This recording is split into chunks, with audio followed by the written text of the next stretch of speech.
റബ്ബേ, ആരിപ്പോൾ കാണില്ലല്ലോ. കാക്ക, ഹലോ അസീസ് കാക്ക, ഒന്നോട് പെട്ടെന്ന് വരികയാണേ. നമ്മളെ ആനയ്ക്കര അവിടെ തന്നെ. മോനെ ഒന്ന് പിടിച്ചു മോനെ. എന്താ പറ്റി? ഇതിന്റെ അളിയനാണല്ലോ അടിച്ചോനെ. അളിയോ എന്താ പറ്റി? എന്റെ അളിയനാണിത്. എന്റെ അളിയനാണല്ലേ?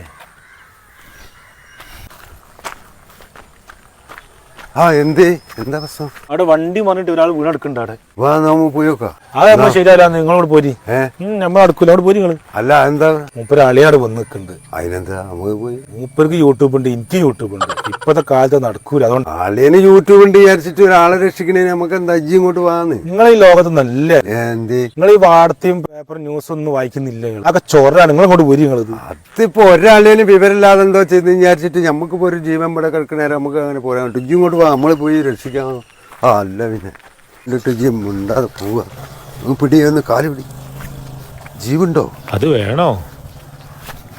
പിടി. ഹലോ, ഇജ്ജ് എവിടെടാ? ഇജ്ജ് വേഗം ക്യാമറ ആയിട്ട് വാ. നല്ലൊരു കണ്ടന്റ് ഇട്ടിക്കണ്. അളിയൻ ഇവിടെ വീണെടുക്കണ്ട്.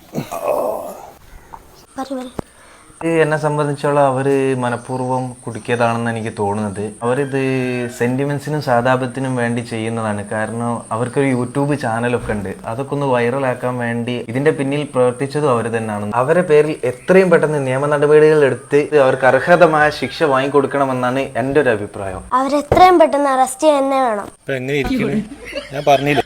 ഈ പറഞ്ഞു തന്നെ ഇതിന് ശരി. അത് കേട്ടാൽ മതി. ഇപ്പോഴത്തെ കാലത്ത് ഒരു ഉപകാരം ഇനി ഒരു മനുഷ്യനും ഞാൻ ചെയ്യൂല. ഇനിയിപ്പോൾ ഇവിടുന്ന് എങ്ങനെ ഊരാൻ പറ്റും എന്നുള്ളതിനെ പറ്റി ഒന്ന് ആലോചിച്ചു.